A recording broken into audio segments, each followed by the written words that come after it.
Douglas Luiz still remembers the day he didn't get to training on time, the day when his father's car was needed for something more urgent. I was about to go training with my Brazilian club Vasco da Gama, but someone in the favela had been shot in the head, Luiz tells Mailsport in a very matter-of-fact way. They brought him to my father's car. It was 8 a.m.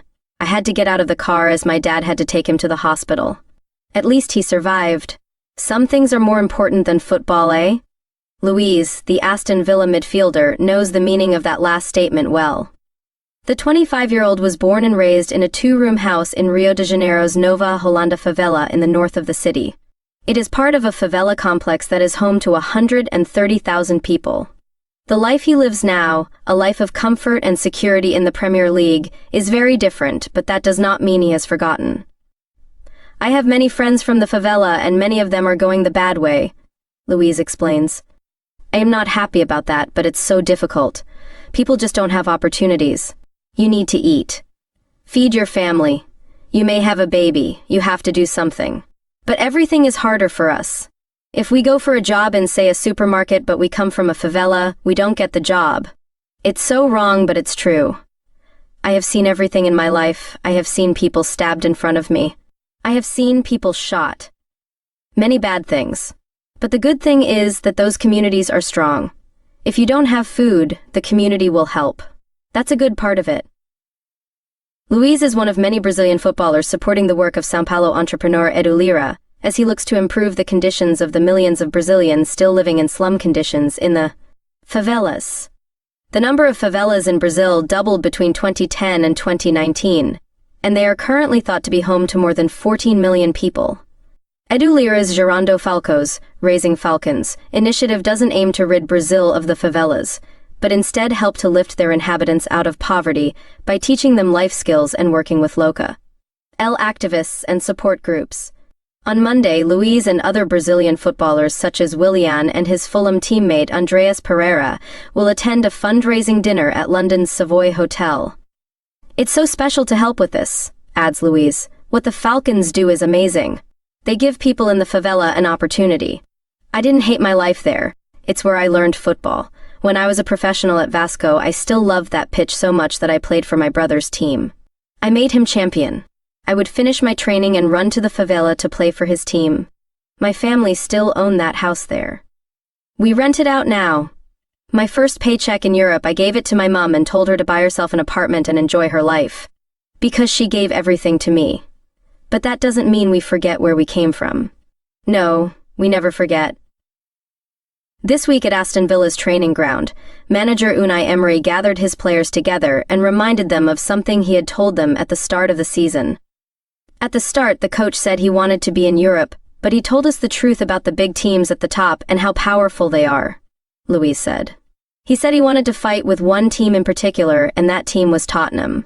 He actually reminded us of it this morning. He said, "I told you it would be Tottenham, didn't I?" He's smart. He knows our level. Villa's levels are perhaps higher than anybody would have expected when Emery replaced Steven Gerrard in October 2022. They have been on an upward trajectory ever since, and ahead of today's game at Arsenal, Villa are in 4th place. Tottenham fell behind them on goal difference after yesterday's 4-0 defeat at Newcastle, though after today the London club will have a game in hand in the fight for the final Champions League position. Luiz, an elegant and busy central midfield player, has been at the heart of Villa's resurgence. He was the club's player of the year last season, and similarly influential this time round. He has changed everything, Luiz says of Emery. Before him we played long ball, more straight. Now he has come, and he tells us to stay on the ball and take time. If the opposition don't press, don't pass. If they press, then, okay, pass to one side or the other. But he tells us to enjoy having the ball. Before it was hard. I am not about physicality very much. I like to stay on the ball, and now I can do that. When he came here, he wanted to work out our best positions straight away. I have always played at 6, a more defensive player. But he came and straight away said, "Douglas, you are not a 6. With me, you are an 8. You are a good player. You can do box to box. Go and attack." I walked out of that meeting with a big smile. Luiz has worked with good coaches before. Pep Guardiola was one. Luiz's first experience of English football was actually as an 18-year-old. Signed from Vasco by Manchester City, but ultimately unable to play because of work permit problems. He spent 2 seasons in Spain with Girona, one of City's feeder clubs, before Villa signed him in 2019. I did a pre-season with City and that was amazing as I learned so much, Luiz smiles. It's crazy, but it was the best 3 months I had in my football life. Pep pushed me so much, he said. Douglas, on the pitch you are only seeing the first 5 meters. I want you to see 30 meters. He was talking about my vision. I felt like a different player. The second year after Girona, City wanted me with them, but the paperwork was a problem. Luiz is talking to us in the TV room of his house in the Midlands. His 2 brothers, Daniel and Devison, are in attendance. It's important for me to have my family around me, he says. His significant other these days is girlfriend Alisha Lehmann, a Swiss international and star of Aston Villa's women's team. Lehmann has almost 17 million followers on Instagram. People say we are like a celebrity couple, but we are just normal, says Luiz rather bashfully. We go out for dinner, go bowling, go to the shop. When we suggest it's hard to imagine Luiz and Lehmann pushing their trolley round Tesco, he counters. I went to Tesco the other day, he laughs. No, with no hat on or anything. I try to live my life. We both do. I like to go to Tesco. If someone wants to take a photo, that's okay. We do everything normal. We go to dinner when we want. I am more a home person anyway. But of course I do want to do some social things with her. Here in England everything is calm. If I go to the shop in Brazil it's crazy, almost impossible. We have a good life here. Lehmann and Luiz try to attend each other's matches but do not discuss football at home. He says she has the better technical skills but hesitates with a smile before suggesting she also has his number in the kitchen. He also credits her with one important thing. My English is much better because of her, he says. My first 2 years I couldn't speak English, but then I met her and now I need to.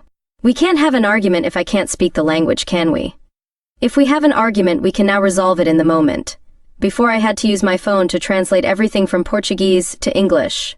The first time it happened, I couldn't speak anything. It had to change. She speaks so many languages. I think 5. German, French, English, Portuguese, and Swedish. I have 3, Portuguese, English, Spanish. It's not bad given that I didn't even finish school.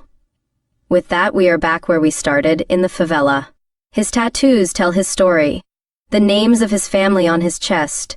Christ the Redeemer on one calf, an impression of Nova Holanda on the other. On one finger is even a picture of his father Edmilson's mustache. When he was playing for Vasco's youth team, he would raise his finger across his top lip every time he scored. There were no dreams of England and the Premier League then.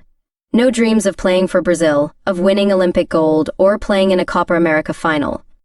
I was 15 when I arrived at Vasco, he explains. There were kids who had been there since they were 9. Maybe they thought about Brazil. Me. I was playing football in the favelas at that age. So Brazil felt like no chance. Yes, it's perfect to play for Brazil and for Villa, but no, it wasn't even a dream.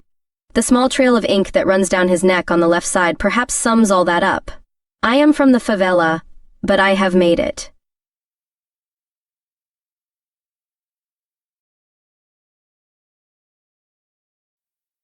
Don't forget to like, subscribe, and hit that notification bell to stay updated on more inspiring stories from the world of sports.